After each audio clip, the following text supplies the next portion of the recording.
நெய்தல் 2025 வரும் 13, 14, 15 ஆகிய தேதிகளில் தூத்துக்குடியில் நடைபெற உள்ளது. அனைவரும் வருக, அனுமதி இலவசம்.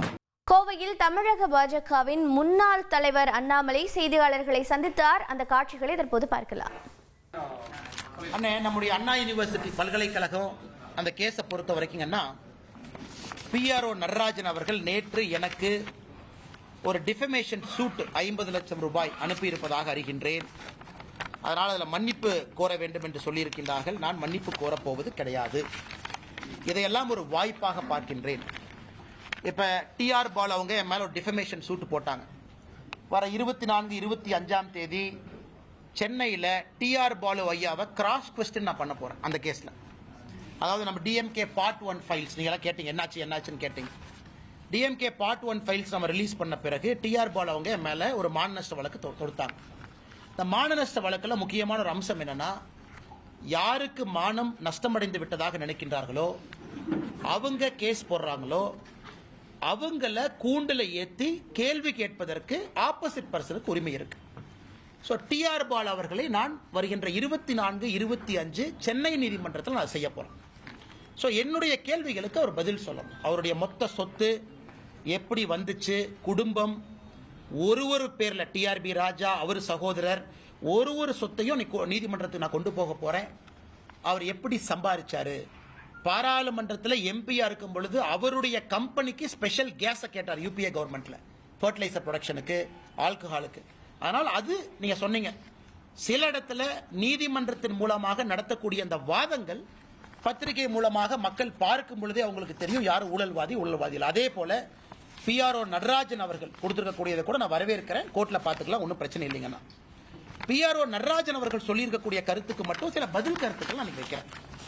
அவங்க என்ன சொன்னாங்கன்னா, என்னுடைய அண்ணன் இறந்துட்டாங்க, ஆன்மா சாந்தி அடையணுங்கன்னா, அது சம்பந்தமா தான் கோட்டூர் சண்முகம் என்கிட்ட பேசினாரு, வேற எதுவுமே என்கிட்ட பேசல அப்படின்னு.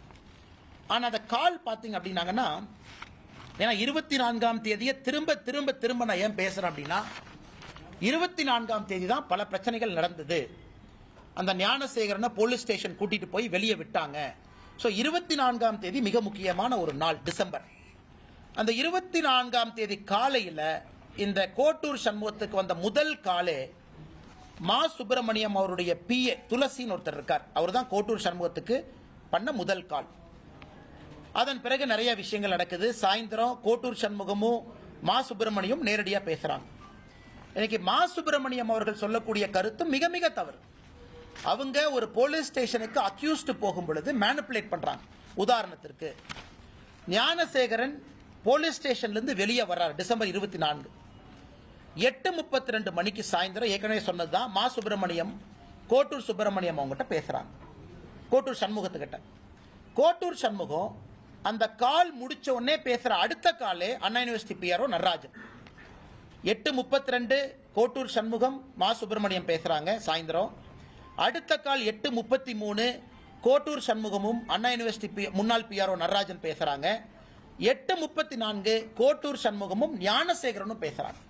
அதனால் இதெல்லாம் தயாரா இருக்கு. இன்னாரும் என்ன நடந்திருக்கணும்னா, அந்த SIT என்னைய சம்மன் பண்ணிருக்கணும். இந்த ஸ்பெஷல் இன்வெஸ்டிகேஷன் டீம் 3 அதிகாரிகள் அவங்க என்ன பண்ணிருக்காங்கன்னா, ஒரு பொதுமக்கள் ஒரு இன்ஃபர்மேஷனை கொடுக்கிறோம், ஏன் நீங்க லேட்டா கொடுத்தீங்க அண்ணா, நான் நல்லா புரிஞ்சுக்கணும், இந்த பர்டிகுலர் கேஸ்ல சார்ஜ் ஷீட் உங்களுக்கும் தெரியாது, எனக்கும் தெரியாது. இது வந்து க்ளோஸ்ட் சார்ஜ் ஷீட்.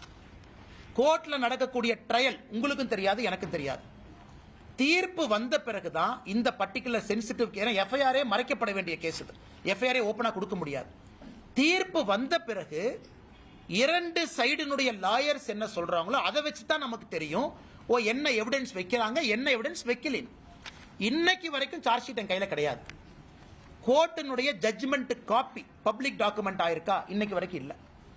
எதற்காக திரும்ப சொல்றாங்கன்னா, அந்த சென்சிட்டிவ் கேஸ்ல என்ன வச்சிருக்காங்கிற எவிடன்ஸ் இல்லாம 2 லாயர்ஸும் பேசுவதை வைத்து, ஓ இதெல்லாம் விட்டுட்டாங்க, அப்ப அவங்க எல்லாம் விசாரிக்கலையா, அப்ப 24ஆம் தேதி எதற்காக நம்மகிட்ட இருக்கிற ரெக்கார்டை படி ஞானசேகரனை கைது பண்ணீங்க, ஏன் விட்டீங்க, மா சுப்பிரமணியம் அமைச்சர் ஏன் சம்மன் பண்ணல, அமைச்சர்கிட்ட ஏன் கேள்வி கேட்கல, கோட்டூர் சண்முகத்தை ஏன் சம்மன் பண்ணல.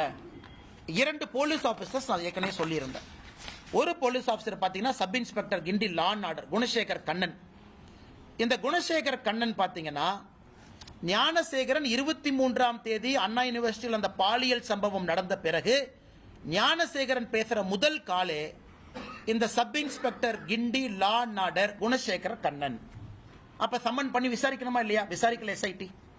அதே போல அந்த குணசேகரன் கண்ணங்கிட்ட மறுபடியும் 2 முறை அன்னைக்கு நைட்டு பேசியிருக்கான். இதெல்லாம் நியாயமாக நீங்களும் நானும் கேட்கக்கூடிய கேள்விகள். அதை எஸ்ஐடியோ அரசோ பதில் சொல்லணும். சம்பவம் முடிந்த பிறகு போனை ஆன் பண்ண பிறகு ஃபர்ஸ்ட் கால் எதுக்கு சப் இன்ஸ்பெக்டருக்கு பண்ற? அதே போல 24ஆம் தேதி போலீஸ் ஸ்டேஷனுக்கு போகும் பொழுது அப்போ ஒரு சப் இன்ஸ்பெக்டர் கோட்டூர்புரத்தினுடைய சப் இன்ஸ்பெக்டர் கோவர்தன், கோட்டூர்புரத்தினுடைய சப் இன்ஸ்பெக்டர் கோவர்தன் தொடர்ச்சியாக 24ஆம் தேதி அந்த ஸ்டேஷனுடைய சப் இன்ஸ்பெக்டர் கோட்டூர் சண்முகத்துக்கிட்ட எதுக்கு பேசணும்? 25ஆம் தேதி ஏன் பேசணும்? அன்னைக்கு நான் சப் இன்ஸ்பெக்டரோட பேர் சொல்ல இன்னைக்கு சொல்றேங்கண்ணா. Gunasekaran Kannan is one sub inspector, கோட்டூர்புரத்தினுடைய sub inspector Govardhan is another sub inspector. இது நியாயமான கேள்விகள் தானே? இதை எஸ்ஐடி பதில் சொல்லணும். அன்னைக்கு மா சுப்பிரமணியம் அவர்கள் நான் சும்மா பேசினங்கிறார். இந்த சம்பவம் முடிந்து அடுத்த 5 நாள் பேசவே இல்லை. 24ஆம் தேதி மட்டும்தான் கோட்டூர் சண்முகத்திட்ட பேசுறாரு. ஹெல்த் மினிஸ்டரா இருக்காரு, எதுக்கு பேசுறாரு? வெளியே வந்த பிறகு எதுக்கு பேசுறாரு? 24ஆம் தேதி காலையில் ஒரு பிஏ துளசி கோட்டூர் சண்முகத்தில் எதுக்கு பேசணும்? நம்ம எல்லாத்துக்குமே 25ஆம் தேதி தான் தெரியும் நான் சம்பவம் நடந்திருக்குன்னு. 24ஆம் தேதி போலீஸ் அவங்களை பிக் பண்ணும் பொழுது எதற்காக இவ்வளவு உரையாடல் நடக்கணும்? இதைத்தான் தொடர்ச்சியா வைக்கிறோம். எனக்கு அண்ணா யூனிவர்சிட்டி முன்னாள் பிஆர் நடராஜன் சொல்றாரு, இல்ல எங்க அண்ணன் இறந்ததுக்காக பேசுனாங்கன்னா அதை ஏத்துக்கவே முடியாதுங்க. அண்ணன் இறந்திருக்கலாம், ஆனா பேட்டர்ன் ஆஃப் கால்ஸ் அண்ணா யூனிவர்சிட்டியில் அவருக்கு இருக்கக்கூடிய ஆளுமை, வெளியே வந்த பிறகு கூட அண்ணா யூனிவர்சிட்டியினுடைய கேட் கண்ட்ரோல், அதெல்லாம் கோர்ட்டுக்கு அவர் போகட்டும். கோர்ட்ல கேள்வி. இன்னைக்கு நிலைமை எப்படி ஆகி போச்சுனாங்கன்னா பல விஷயங்கள் இன்னைக்கு அவங்க டிஃபமேஷன் சூட் போட்ட பிறகுதான் கோர்ட்ல கேள்வி மூலமாக வெளியே கொண்டு வர வேண்டிய கடமை நமக்கு இருக்கு. அதனால நான் வரவேற்கிறேங்கன்னா. நெய்தல் 2025 வரும் 13, 14, 15 ஆகிய தேதிகளில் தூத்துக்குடியில் நடைபெற உள்ளது. அனைவரும் வருக. அனுமதி இலவசம்.